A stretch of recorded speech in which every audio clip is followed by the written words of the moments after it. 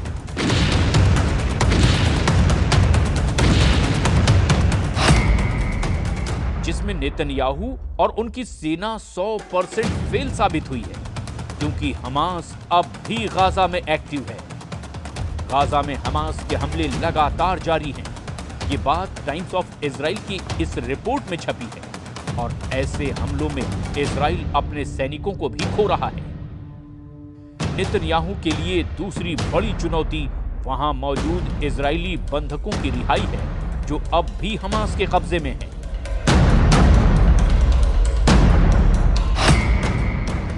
इसमें भी नेतन्याहू और उनकी बहुत ही आधुनिक सेना 100% फेल साबित हुई है। इजरायली बंधक अब भी हमास के कब्जे में हैं। इजरायली अखबार हॉरेट्स में छपी खबर बताती है कि नेतन्याहू पर दबाव बढ़ाने की कोशिश हो रही है।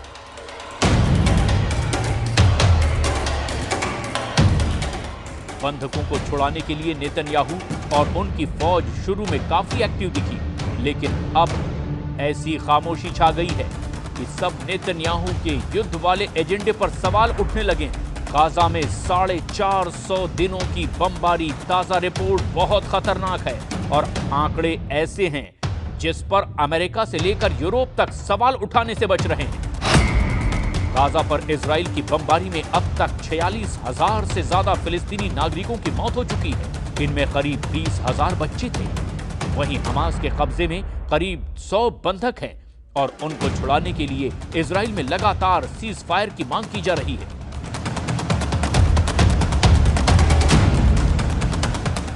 तेल अवीव में अब नेतन्याहू के खिलाफ लगातार प्रदर्शन हो रहे हैं। हंगामा, शोर और नारेबाजी के साथ नेतन्याहू और उनकी वॉर कैबिनेट को जगाने की कोशिश हो रही है। लेकिन नेतन्याहू सरकार की चुप्पी ने लोगों को भड़का दिया है। तेल अवीव में जुटे ये वो लोग हैं जिनमें ज्यादातर बंधकों के रिश्तेदार हैं।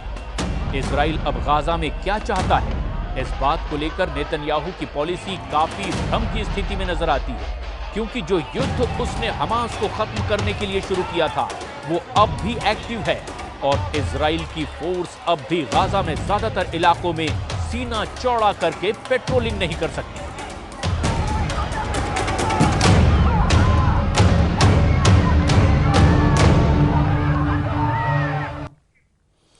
और सीरिया को खोने के बाद ईरान बहुत ज्यादा परेशान है।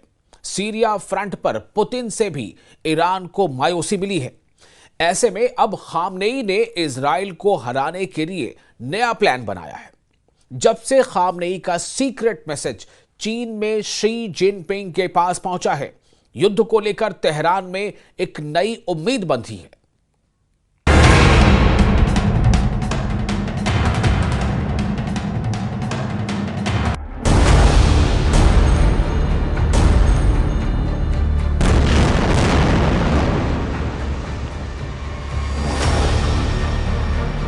क्या ईरान ने मास्टर स्ट्रोक चल दिया है? क्या ईरान ने इजराइल को बड़े युद्ध में फंसा दिया है? क्या ईरान ने चीन के साथ सबसे बड़े युद्ध की डील कर ली है? पश्चिम एशिया की जंग में क्या जिनपिंग की एंट्री हो चुकी है? क्योंकि ईरान की तरफ से ऐसा इशारा किया जा रहा है। ईरान जानता है कि नेतन्याहू की असली ताकत अमेरिका है और जब तक अमेरिका के मुकाबले में बड़ी ताकत को नहीं लाया जाएगा, तब तक इजराइल को हराना आसान नहीं। वहीं इसमें भी कोई शक नहीं कि ट्रंप की व्हाइट हाउस में वापसी से इजराइल और मजबूत होगा, इसकी पूरी गारंटी है। ऐसे में पश्चिम एशिया में इजराइल और अमेरिका पर लगाम लगाने के लिए ईरान ने प्लान बी पर काम करना शुरू कर दिया है और इस प्लान बी का मतलब है शी जिनपिंग। ईरान ने कहा है कि चीन के पूरे पश्चिम एशिया में सबसे बेहतर रिश्ते हैं और चीन का दखल दुनिया के कई इलाकों में शांति ला सकता है। अब्बास अरागची ने कहा कि चीन को इजराइल के युद्ध का इलाज करना चाहिए, तभी इलाके में शांति लौटेगी।